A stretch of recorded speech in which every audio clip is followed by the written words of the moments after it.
నమస్కారం Ahalya TV news కి స్వాగతం. ఈనాటి ముఖ్యాంశాలు. జూన్ 4 రాష్ట్ర రాజకీయాల్లో చరిత్ర సృష్టించిన రోజు అని సీఎం చంద్రబాబు వెల్లడి. నాటి ప్రజా తీర్పుతో ఉన్మాద పాలన కొట్టుకుపోయిందని వ్యాఖ్య. వచ్చే 4 ఏళ్లలో మరిన్న అభివృద్ధి సంక్షేమ కార్యక్రమాలు చేపడతామని ప్రకటన.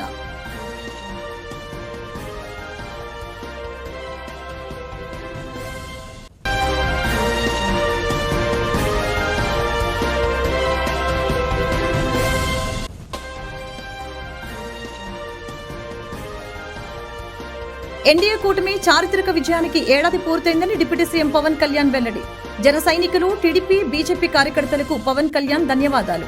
మోదీ, చంద్రబాబు నాయకత్వంలో అభివృద్ధికి కృషి చేశారని వ్యాఖ్య.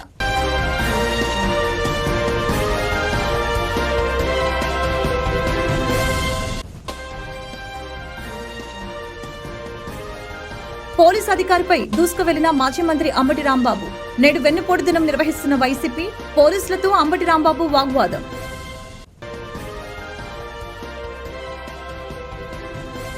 ఏడాది క్రితం ప్రజలు ఇచ్చిన అధికారాన్ని రాష్ట్ర పునర్నిర్మాణ బాధ్యతగా భావించి ప్రతిరోజు పనిచేస్తున్నామని ఆంధ్రప్రదేశ్ రాష్ట్ర ముఖ్యమంత్రి నారా చంద్రబాబు నాయుడు తెలిపారు. నాటి ప్రజా తీర్పుతో ఉన్మాద పాలన కొట్టుకుపోయిందని వ్యాఖ్యానించారు. వచ్చే 4 ఏళ్లలో మరెన్నో అభివృద్ధి సంక్షేమ కార్యక్రమాలు చేపడతామని సీఎం చంద్రబాబు ఉద్ఘాటించారు. ఆంధ్రప్రదేశ్లో ఎన్డీఏ కూటమి చారిత్రక విజయం సాధించి నేటికి ఏడాది పూర్తయిందని, ఈ ప్రజా తీర్పు ప్రజా చైతన్యానికి, ప్రజాస్వామ్య పరిరక్షణకి నిదర్శనమని జనసేన అధినేత రాష్ట్ర ఉప ముఖ్యమంత్రి పవన్ కళ్యాణ్ తెలిపారు. 2024 జూన్ 4వ తేదీ భారత రాజకీయ చరిత్రలో ఒక ముఖ్యమైన రోజుగా నిలిచిపోతుందని ఆయన పేర్కొన్నారు. 5 ఏళ్ల అరాచక పాలనను అంతమొందించి నిరంకుశ పోకడల్ని ప్రజలు తమ ఓటు హక్కుతో తిప్పికొట్టి ప్రజాస్వామ్య విలువల్ని కాపాడేందుకు మార్గం సుగమం చేసిన రోజని ఆయన వ్యాఖ్యానించారు. మాజీ మంత్రి, వైసీపీ జిల్లా అధ్యక్షులు అంబటి రాంబాబు మరొకసారి రెచ్చిపోయారు. పోలీసులతో దురుసుగా ప్రవర్తించారు, నీ అంతు చూస్తాను అంటూ పరుష జాలంతో విరుచుకుపడ్డారు. అంబటి రాంబాబుకి పోలీసు అధికారి అదే స్థాయిలో కౌంటర్ ఇచ్చారు. జిల్లాలో బుధవారం వైసీపీ వెన్నుపోటు దినం కార్యక్రమం నిర్వహించారు. ఈ క్రమంలో వెన్నుపోటు దినం కార్యక్రమానికి బయలుదేరిన అంబటిని పోలీసులు అడ్డుకున్నారు. దీంతో ఆయన రెచ్చిపోయి ప్రవర్తించారు. అంబటి రాంబాబు, పోలీసు అధికారి నరహరి మధ్య తీవ్ర వాగ్వాదం చోటు చేసుకుంది. నడి రోడ్డుపై ఇరువురి కేకలతో జనం విస్తుపోయారు. మరి ఈ ఘటనపై అంబటి రాంబాబుపై పోలీసులు ఎలాంటి చర్యలు తీసుకుంటారు వేచి చూడాలి.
భారతీయ వారసత్వ సంపద అయిన యోగాసనాల సాధనను నేడు ప్రపంచమంతా అనుసరిస్తుందని, ఇది మన దేశానికి గర్వకారణమని ఎన్టీఆర్ జిల్లా కలెక్టర్ లక్ష్మీషా అన్నారు. జూన్ 21 నాటికి ఎన్టీఆర్ జిల్లాలో దాదాపు 10 లక్షల మందికి యోగాసనాలు నేర్పించేందుకు జిల్లా యంత్రాంగం వేలాది మంది శిక్షకులను ఏర్పాటు చేసిందని చెప్పారు. గ్రామ స్థాయి నుంచి జిల్లా స్థాయి వరకు ప్రతిరోజు ప్రత్యేక యోగా కార్యక్రమాలు జరుగుతున్నాయని ఆయన వెల్లడించారు.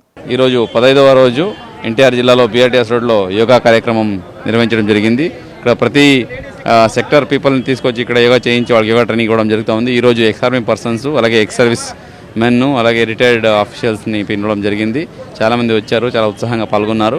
దీని ముఖ్య ఉద్దేశం ఏంటంటే యోగాంధ్ర కార్యక్రమంలో మన జిల్లాలో 10 లక్షల మందికి, రాష్ట్రంలో 2 కోట్ల మందికి యోగా నేర్పించి వాళ్ళు యోగా ప్రాక్టీస్ చేసేలా చేసి వాళ్ళ స్ట్రెస్ ఫ్రీ లైఫ్ లీడ్ చేయడానికి, వాళ్ళ ప్రొడక్టివిటీ పెరిగడానికి ఈ కార్యక్రమం చేపట్టడం జరుగుతూ ఉంది. ఇప్పటికీ చాలా అవేర్నెస్ వచ్చింది. ప్రతి గ్రామాల్లో కాంపిటీషన్ చేశాము. అలాగే ఇప్పుడు మండల స్థాయి, జిల్లా స్థాయి కాంపిటీషన్ జరుగుతున్నాయి. ప్రతి సచివాలయాల్లో, అలాగే ప్రతి గ్రామాల్లో, ప్రతి మండలాల్లో కూడా, ప్రతి ఆఫీసెస్లో కూడా ఈ యోగా కార్యక్రమం ప్రతిరోజు జరుగుతున్నాయి. రోజుకి దాదాపు 100 నుంచి 150 ప్లేస్లో యోగా శిబిరాలు జరుగుతున్నాయి. ప్రతి ఒక్కరు పాల్గొంటున్నారు, మంచి ఉత్సాహంగా ఉన్నారు. సో ఇది మన భారతది పరంపర. ఇది యోగా మన దేశంలో పుట్టిండేది. ఇప్పుడు వేరే రాష్ట్ర వాళ్ళు, వేరే దేశం వాళ్ళు దీన్ని ప్రాక్టీస్ చేస్తున్నారు. సో ఇప్పుడు ఇండియాలో దాన్ని మళ్ళీ రీస్టార్ట్ లాగా అయింది. ఇది సో ఇంత అంతర్జాతీయ యోగా దినోత్సవాన్ని పురస్కరించుకొని జూన్ 21 వరకు ట్రైనింగ్ లాగా జరిగి అదైన తర్వాత అందరూ ప్రాక్టీస్ చేసుకునేలాగా ఈ కార్యక్రమం ముందుకు తీసుకెళ్తాము. ఇది ఒక మంచి పరిణామం. దీనివల్ల మనకు అడ్మినిస్ట్రేషన్లో అయితేనేంటి, సొసైటీ ఇంప్రూవ్మెంట్లో అయితేనేంటి, మంచి బిహేవియర్ అట్లాగే హ్యాబిట్స్ ప్రాక్టీస్లో అయితే హెల్తీగా అయితేనేంటి అన్ని రకాలుగా ఉపయోగపడుతుంది. ప్రతి ఒక్కరూ ముందుకు రావాలి, ఈ కార్యక్రమాన్ని సద్వినియోగం చేసుకోవాలని సందర్భంగా కోరుకుంటున్నాను. డ్రగ్స్ మారి బారి నుంచి పిల్లల్ని కాపాడుకోవడానికి ఈగల్ టీం వాళ్ళు డ్రగ్స్ వద్దు బ్రో కార్యక్రమం చెప్పడం జరిగింది. మన జిల్లాలో ఎన్టీఆర్ జిల్లాలో ప్రతి కాలేజెస్లో, ప్రతి స్కూల్స్లో ఈ ఎన్కార్డ్ నార్కోటిక్ కోఆర్డినేషన్ కమిటీ అంబాసిడర్ని మనము అపాయింట్ చేసుకున్నాము. వాళ్ళు అక్కడ ఎవరైనా డ్రగ్స్ బారిన పడుతుంటే పిల్లలు వాళ్ళ గురించి గుర్తించి వాళ్ళని మనకు తెలియజేస్తారు. తెలియజేసిన వెంటనే వాళ్ళకి పిలిపించి కౌన్సిలింగ్ చేయడం జరుగుతుంది, వాళ్ళ గురించి చెప్పడం జరుగుతుంది. వాళ్ళకి దీని గురించి అయ్యే నెగిటివ్ ఇంపాక్ట్స్ అన్ని చెప్పి వాళ్ళని అవేర్నెస్ కల్పించి వాళ్ళని మాన్పించడం జరుగుతుంది. ఎవరైనా ఆల్రెడీ దాని బారిన పడి ఉంటే వాళ్ళని రీహాబిలిటేషన్ సెంటర్ కూడా పంపించి దాని గురించి మళ్ళీ వాళ్ళకి కొనసాగించకుండా వాళ్ళకి మంచి జీవిత విధానం నేర్పించడం జరుగుతుంది. ఇది చాలా ముఖ్యము. సొసైటీలో డ్రగ్స్ ఎంత మనము అరిగడతామో అంత జీవితాలు బాగుంటాయి, కుటుంబాలు బాగుపడతాయి, పిల్లలు బాగా చదువుకుంటారు, వాళ్ళు మంచి మంచి వ్యక్తిగా మారే అవకాశం ఉంటుంది. కాబట్టి దీని గురించి ఎవరికైనా ఎక్కడైనా ఇన్ఫర్మేషన్ ఉంటే లేదా ఎక్కడైనా ఎవరైనా చేస్తున్నారని మీ దృష్టికి వస్తే కంపల్సరీ గవర్నమెంట్కి తెలియజేయండి, మీ దగ్గర ఉన్న అఫీషియల్స్కి తెలియజేయండి. ఆ పిల్లల జీవితాలని కాపాడని సందర్భంగా కోరుకుంటున్నాను. రౌడీ షీటర్లను నగరం నుంచి బహిష్కరిస్తున్నట్లు మాజీ సీఎం జగన్మోహన్ రెడ్డిని రాష్ట్రం నుంచి బహిష్కరించాలని టీడీపీ సీనియర్ నేత మాజీ ఎమ్మెల్సీ బుద్దా వెంకన్న ఘాటు వ్యాఖ్యలు చేశారు. దేశంలో మోదీని, రాష్ట్రంలో చంద్రబాబుని ఎవరు ఓడించలేరని, అభివృద్ధిని అడ్డుకోలేరని వెల్లడించారు. కేంద్ర ప్రభుత్వ సహకారంతో రాష్ట్ర అభివృద్ధికి ముఖ్యమంత్రి చంద్రబాబు కృషి చేస్తున్నారని చెప్పారు.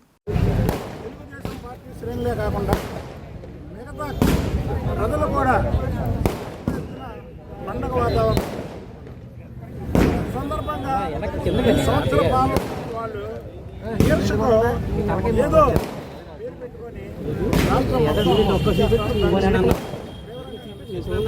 చంద్రబాబు నాయుడు గారి గురించి ఒకే విషయం చెప్తున్నారు.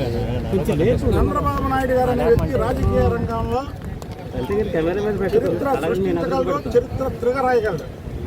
అదొక్క చంద్రబాబు నాయుడు గారికే సాధ్యం.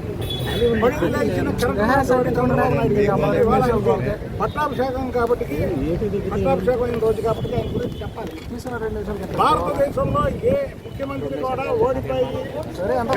ఓడిపోయి గెలవడం అనేది ఒక్క చంద్రబాబు గారికే సాధ్యం. ఎందుకంటే చంద్రబాబు గారి నీతి నిజాయితీలు ఉండబట్టి వైఎస్ రాజశేఖర రెడ్డి 11 కమిషన్లు వేసినా ఏ ఒక్క కమిషన్ కూడా ఆయన అవినీతి పరుడని నిరూపించలేకపోయింది. అంత నిజాయితీ గల, నిబద్ధత గల నాయకుడు మా చంద్రబాబు నాయుడు. అలాంటి చంద్రబాబు నాయుడు గారి మీద వాళ్ళ అవాకులు చవాకులు పెరుగుతూ రాష్ట్రం మొత్తం ఎంఆర్ వాళ్ళకి ఇవ్వడం అనేది దాన్ని తీవ్రంగా ఖండించడమే కాకుండా ఇవాళ ఎంఆర్ఓ గారికి ఇచ్చింది కూడా మేమేంటంటే నగరంలో అరాచకాలు చేసే రౌడీ షీటర్లని నగర బహిష్కరణ చేస్తాం.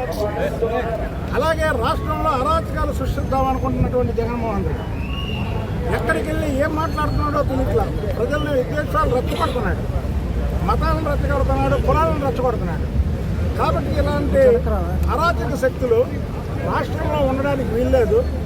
రాష్ట్ర బహిష్కరణ చేయాలని ఎంఆర్ఓ గారి ద్వారా కలెక్టర్గా రిప్రజెంటేషన్ ఇవ్వమని ఎంఆర్ఓ గారికి మేము రిప్రజెంటేషన్ ఇవ్వడం జరిగింది.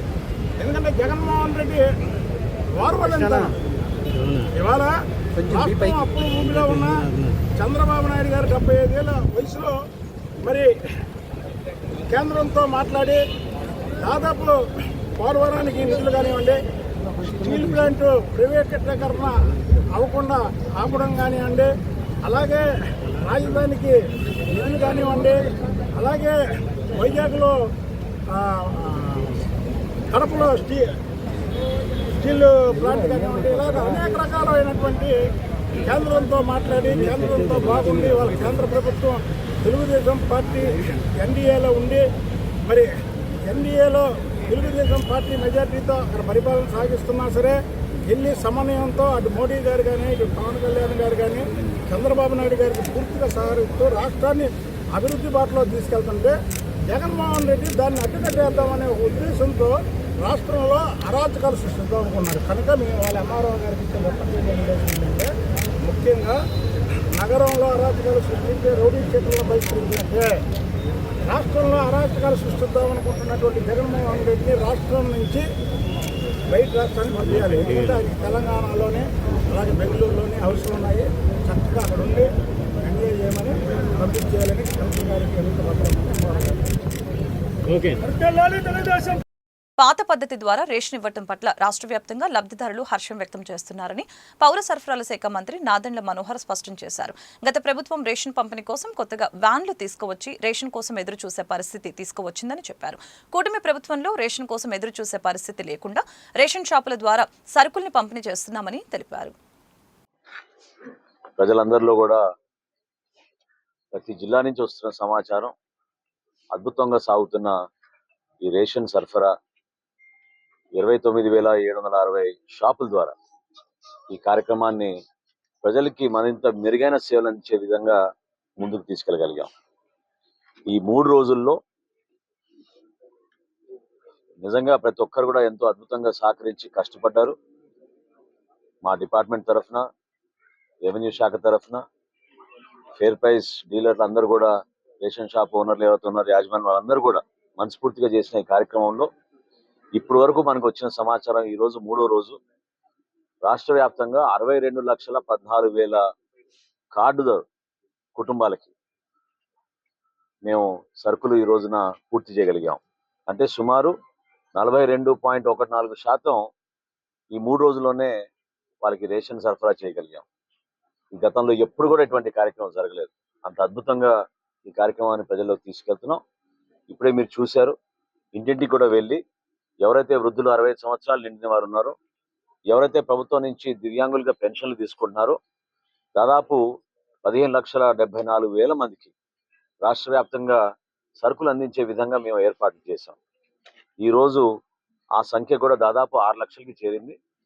రేపటికల్లా ఇంకొక 6 లక్షలు పూర్తి చేసుకుని ఖచ్చితంగా ఆ కార్యక్రమాన్ని కూడా ప్రజలకి మరింత మెరుగైన సేవలు అందించడానికి మేము చేస్తున్న ఈ కార్యక్రమం చాలా మేలు చేసే విధంగా. కావాలని కొంతమంది అపోహలు సృష్టిస్తున్నారు, కావాలని కొంతమంది సమాచారం తెలియక ఇబ్బంది పడుతున్నారు. ఎక్కడ కూడా మొదటి రోజు కొంచెం సర్వర్ ఇబ్బంది ఉండింది, టెక్నికల్గా కొన్ని ప్రాబ్లమ్స్ ఉండినాయి. ఎందుకంటే అనేక మంది ఒకేసారి రావడంతో కొన్ని ప్రాంతాల్లో ప్లస్ ఈ ఫోటోలు తీసుకోవడంతో ఇంటర్నెట్ కనెక్టివిటీ కొంచెం తక్కువ ఉండింది కాబట్టి స్థానికంగా కొన్ని ఇబ్బందులు ఎదురయ్యాయి. కానీ ఈ రోజు మాత్రం చాలా సజావుగా, స్మూత్గా 8,000 రూపాయలు లంచం తీసుకుంటూ ఏసీపీకి పట్టుబడ్డ అటవీశాఖ డిప్యూటీ రేంజ్ ఆఫీసర్ జయప్రకాష్. మచిలీపట్నంలో గల ఒక టింబర్ డిపో లైసెన్స్ రెన్యువల్ కోసం రవీంద్రబాబు అనే వ్యక్తిని 25,000 రూపాయలు డిమాండ్ చేసిన జయప్రకాష్ అంతే ఇవ్వలేనని చెప్పడంతో 18,000కు బేరం కుదుర్చుకున్న జయప్రకాష్ ఏసీపీకి ఫిర్యాదు చేయడంతో దాడి చేసి పట్టుకున్న ఏసీపీ అధికారులు. మాకు విజయవాడ, నేను రేంజ్ హౌస్ డిఎస్పీ పనిచేస్తున్నాం. విజయవాడ రేంజ్లో ఏసీబీ నందు మాకు రాబడిన ఫిర్యాదు మీద మేము ఒక వ్యక్తి, రవీంద్రనాథ్ అనే వ్యక్తి కలప డిపోకి రెన్యూవల్ నిమిత్తం వారికి అప్లికేషన్ చేసుకున్నారు మొన్న డిసెంబర్లో. సోఫార్ ఇప్పుడు దాకా కూడా ఇవ్వలేదు. ఏమని అడిగితే అతను డిప్యూటీ ఫారెస్ట్ రేంజర్ గారు మంచి డిమాండ్ అడిగాడు. దాని మీద ఏమో అతను ఇవ్వడానికి ఇష్టం లేదు ఫిర్యాదుకి. అందుకనేమో మమ్మల్ని ఏసీబీ అధికారిని మమ్మల్ని అప్రోచ్ అయ్యాడు. అప్రోచ్ అయితే ఆ డిమాండ్ అన్నీ కూడా చేశాడు. దాని మీద ఏంటంటే అతనికి ఫస్ట్ 18,000 రూపాయలు డిమాండ్ అడిగితే ఈరోజు రెడ్ హ్యాండెడ్గా ఆ డిప్యూటీ రేంజర్ గారు ఇక్కడ ఆఫీసులో దొరికారు. ఆ 18,000 ఆయన దగ్గర నుంచి రికవరీ చేయడం జరిగింది. అతనికి తెలియజేస్తున్న ఫర్దర్ యాక్షన్ కూడా ఈ 18,000 ఏంటంటే ఈ యొక్క లంచం డిమాండ్ చేసి లంచం అడిగి ఈ రెన్యూవల్గా ఫేవర్ చేయడానికి అతను డిమాండ్ చేస్తే దాని మీద మేము యాక్షన్ తీసుకుంటాం. ఫర్దర్ ప్రీవియస్గా అతని మీద 2017లో వెరిఫై చేస్తే 2017లో రాజమండ్రి ఫైనాన్స్ కాలేజ్ చేసినప్పుడు ఏలూరులో ఇంకో ఏసీబీ కేసు నమోదైంది. ఆల్రెడీ ఏసీబీ కేసు అక్కడ దాని మీద కేసు నడుస్తుంది అక్కడ కోర్టులో, రాజమండ్రి కోర్టులో. దాంట్లో ఆల్రెడీ ఇతను ముందు ప్రీవియస్గా కూడా ఇన్వాల్వ్ అయి ఉన్నాడు ఆయన. అక్రమంగా నిర్మించిన వైసీపీ జిల్లా కార్యాలయంలోకి చొరపడేందుకు మాజీ మంత్రి పేర్ని నాని ప్రయత్నించారు. కూటమి ప్రభుత్వం వైఫల్యాలని నిరసిస్తూ వెన్నుపోటు దినోత్సవంగా నిరసనకు పిలుపునిచ్చే వైసీపీ మచిలీపట్నంలోనూ భారీ నిరసనకు పిలుపునిచ్చిన మాజీ మంత్రి పేర్ని నాని, ఆయన కుమారుడు పేర్ని కిట్టు. కూటమి ప్రభుత్వం సంవత్సర పరిపాలనలో విద్యారంగానికి ఒరిగిందేమీ లేదు. రాష్ట్ర వ్యాప్తంగా పెండింగ్లో ఉన్న ఫీజు రియంబర్స్మెంట్, స్కాలర్షిప్ ని విడుదల చేయాలి. జీవో నెంబర్ 77, 107, 108ని రద్దు చేయాలి. రాష్ట్ర వ్యాప్తంగా పెండింగ్లో ఉన్న మెస్, కాస్మెటిక్ ఛార్జీలను రాష్ట్ర ప్రభుత్వం తక్షణమే విడుదల చేయాలి. ఏఏఎస్ఎఫ్ రాష్ట్ర ప్రధాన కార్యదర్శి బందెల నాజర్జీ డిమాండ్ చేశారు. ఈరోజు అఖిల భారత విద్యార్థి సమైక్య గుంటూరు జిల్లా సమితి ఆధ్వర్యంలో కొత్తపేట మల్లెలింగ భవన్ నందు విలేకరుల సమావేశం ఏర్పాటు చేశారు. ఈ సమావేశంలో ముఖ్య అతిథిగా ఏఏఎస్ఎఫ్ రాష్ట్ర ప్రధాన కార్యదర్శి బందెల నాజర్జీ హాజరై ఈ సందర్భంగా మాట్లాడారు. బందెల నాసర్జీ ఏఐఎస్ఎఫ్ రాష్ట్ర ప్రధాన కార్యదర్శి. ప్రధానంగా కూటమి ప్రభుత్వం అధికారంలోకి వచ్చి ఈ రోజుతో ఒక సంవత్సరం అయింది. ఈ సంవత్సర కాలంలో విద్యారంగానికి రాష్ట్రంలో ఏం ఒరిగిందని చెప్పని ఏఐఎస్ఎఫ్గా ప్రశ్నిస్తూ ఉన్నాం. గత ప్రభుత్వం అనేక హామీలు ఇచ్చి అమలు చేయలేకపోయింది. విద్యార్థులను రోడ్ల మీద తెచ్చిందని చెప్పని నారా లోకేష్ గారు ప్రతి నియోజకవర్గంలో యువగలం పాదయాత్రలో జగన్మోహన్ రెడ్డి గారిని విమర్శిస్తూ అనేక విద్యారంగ సమస్యలు ఇచ్చారని చెప్పని విమర్శిస్తూ అధికారంలోకి వచ్చినటువంటి ఈ కూటమి ప్రభుత్వం ఇంతవరకు ఇచ్చేటువంటి హామీ ఒక్కటంటే ఒక్కటి కూడా నెరవేర్చలేని పరిస్థితి ఈ రాష్ట్రం నెలకొంది. ఎందుకంటే జీవో నెంబర్ 77 రద్దు చేసి ప్రతి పేద వర్గాల విద్యార్థులకి ఉన్నత పీజీ దగ్గర చేస్తానని హామీ ఇచ్చారు. కానీ అధికారంలోకి వచ్చిన తర్వాత కనీసం జీవో నెంబర్ 77 ప్రస్తావన తీసుకురాలేదు. అదేవిధంగా రాష్ట్ర వ్యాప్తంగా 17 మెడికల్ కళాశాలని ప్రభుత్వ పరం చేస్తాము, ప్రతి పేద విద్యార్థికి న్యాయం చేస్తాము, ప్రతి పేద విద్యార్థికి ఎంబీబీఎస్ దగ్గర చేస్తామని హామీ ఇచ్చారు. కానీ అధికారంలోకి వచ్చిన తర్వాత పూర్తి స్థాయిలో 17 మెడికల్ కళాశాలల్ని ప్రైవేటీకరణ చేస్తూ ఉన్నారు. అదేవిధంగా మేము అధికారంలోకి వస్తే 100 రోజుల్లో ఫీజు రియంబర్స్మెంట్, స్కాలర్షిప్ విడుదల చేసి 10 లక్షల మంది విద్యార్థుల చేతుల్లో సర్టిఫికేట్లు పెడతాం. ఆ పూచి నారా లోకేష్ అని చెప్పని నారా లోకేష్ గారు చెప్పారు. కానీ కేవలం 680 కోట్లు 700 కోట్లు విడుదల చేసేసి చేతులు దులుపుకున్నారు. కాబట్టి అనేక మంది 10 లక్షల మంది పైగా విద్యార్థులు సర్టిఫికేట్లు లేక ఈ కూటమి ప్రభుత్వ పరిపాలన రోడ్ల మీద తిరిగే పరిస్థితి నెలకొంది. తల్లికి వందనం అన్నారు, తల్లులు టోపీ పెట్టారు, రాగానే సంవత్సరంలో ఇస్తా అన్నారు. ఏట అయిపోయింది, రాష్ట్రంలో బడ్జెట్లు అని చెప్పారు. ఏఐఎస్ఎఫ్గా సూటిగా స్పష్టంగా ప్రశ్నిస్తూ ఉన్నాం మీ నారా చంద్రబాబు నాయుడు గారిని. ఈ భారతదేశంలో నా అంత సీనియర్ ముఖ్యమంత్రి ఎవరు లేరు, సంపద సృష్టిస్తాను, సంక్షేమం ఇస్తానటువంటి ఈ చంద్రబాబు నాయుడు గారికి ఈరోజు హామీలు ఇచ్చేటప్పుడు ఆరో డబ్బులు లేని పరిస్థితి తెలియదా అని చెప్పని ఏఐఎస్ఎఫ్ ప్రశ్నిస్తూ ఉన్నాం. కాబట్టి పూర్తిగా ఈ సంవత్సర కాలంలో విద్యారంగానికి రాష్ట్రంలో ఒరిగిందేమీ లేదు, ఎక్కడ అభివృద్ధి కాలేదు. ఒక్కటంటే ఒక కళాశాల కూడా శంకుస్థాపన పడలేదు. పూర్తి స్థాయిలో ప్రైవేటీకరణకి, కార్పొరేటీకరణకి వీళ్ళు మొగ్గు చూపుతూ ఉన్నారు. ఎందుకంటే కూటమి ప్రభుత్వంలో ఎమ్మెల్యేలు, మినిస్టర్లే ప్రైవేట్ కార్పొరేట్ విద్యా సంస్థలకు యాజమాన్యాలుగా ఎంపీలే ఉన్నారు. కాబట్టి స్పష్టంగా తెలియజేస్తున్నాం మరొకసారి ఏఐఎస్ఎఫ్గా ఇచ్చిన సంవత్సరం గడువు ఈ కూటమి ప్రభుత్వం అయిపోయింది. భవిష్యత్తులో విద్యారంగ సమస్యలపైన ఏఐఎస్ఎఫ్గా రాష్ట్ర వ్యాప్తంగా పెద్ద ఎత్తున ఆందోళన కార్యక్రమాలు చేపడతామని హెచ్చరిస్తూ ఉన్నాం. వైసీపీ శ్రేణుల ఆధ్వర్యంలో కలెక్టరేట్ ఎదుట వెన్నుపోటు దినం కార్యక్రమం నిర్వహించారు.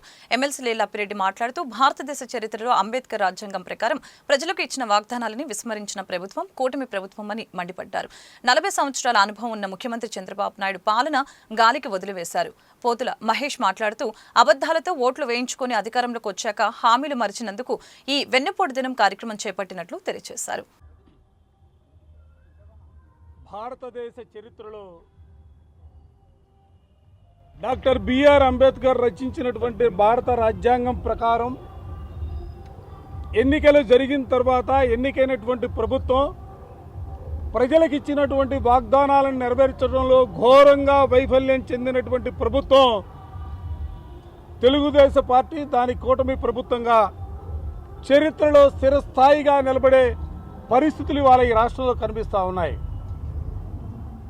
ఏ ప్రభుత్వం అయినా కూడా అధికారంలోకి వచ్చిన తర్వాత సహజంగా వాళ్ళు ఇచ్చినటువంటి ఎన్నికల మేనిఫెస్టోకు సంబంధించినటువంటి అంశాలను అమలు చేయడంలో కానీ, ప్రజలకు సంబంధించినటువంటి ప్రజలకు అవసరమైనటువంటి కార్యక్రమాలు చేయడంలో సహజంగా ముందుంటుంది. కానీ దురదృష్టం 40 సంవత్సరాల రాజకీయ ఇండస్ట్రీ, 4వసారి ముఖ్యమంత్రి చంద్రబాబు నాయుడు నేతృత్వంలో ఈ రాష్ట్రంలో ఎక్కడా కూడా ప్రజాస్వామ్యబద్ధంగా పరిపాలన చేస్తున్నటువంటి పరిస్థితి లేదు. ఎన్నికల మేనిఫెస్టోను అమలు చేస్తున్నటువంటి పరిస్థితి లేదు. ప్రజలకు కావలసినటువంటి కనీస సౌకర్యాలు కూడా అమలు చేయనటువంటి దౌర్భాగ్యమైనటువంటి పరిస్థితులు ఇవాళ ఆంధ్ర రాష్ట్రంలో నెలకొని ఉన్నాయి. వైఎస్ఆర్ కాంగ్రెస్ పార్టీగా మేము కూడా వేచి చూసాం సంవత్సర కాలం.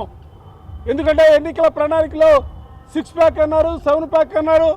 దరిదాపుగా 143 హామీలను ప్రజలకు ఇచ్చి ప్రజల్ని మభ్యపెట్టి ఓట్లు వేయించుకొని అధికారాన్ని వెలగబడతా ఉన్నారు.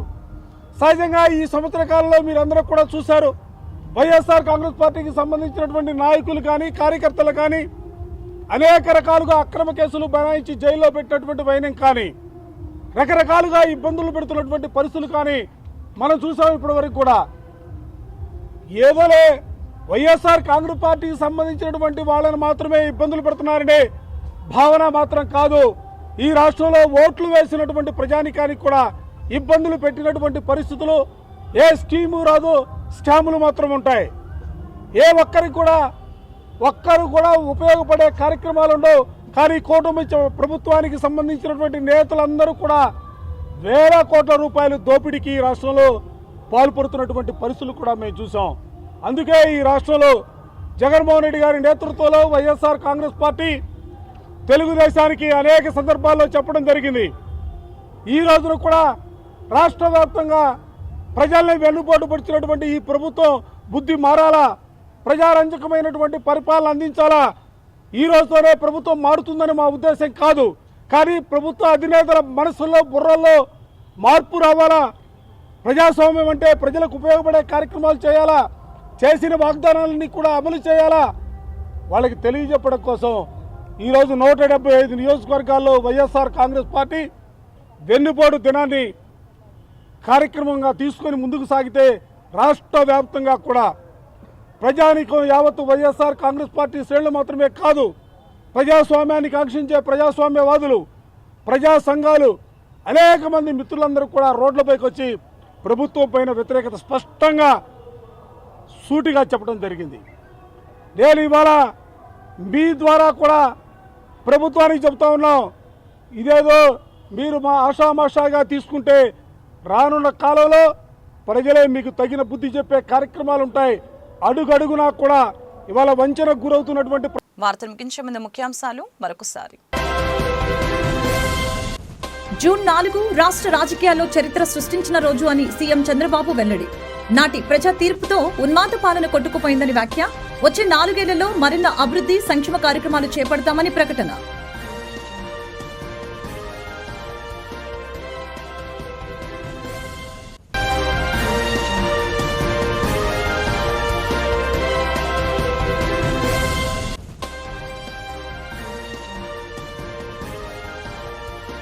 ఎన్డీఏ కూటమి చారిత్రక విజయానికి ఏడాది పూర్తయిందని డిప్యూటీ సీఎం పవన్ కళ్యాణ్ వెల్లడి. జన సైనికులు, టీడీపీ, బీజేపీ కార్యకర్తలకు పవన్ కళ్యాణ్ ధన్యవాదాలు. మోదీ, చంద్రబాబు నాయకత్వంలో అభివృద్ధికి కృషి చేశారని వ్యాఖ్య.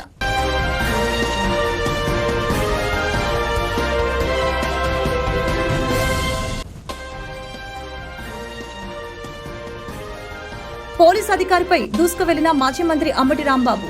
నేడు వెన్నుపోటు దినం నిర్వహిస్తున్న వైసీపీ, పోలీసులతో అంబటి రాంబాబు వాగ్వాదం.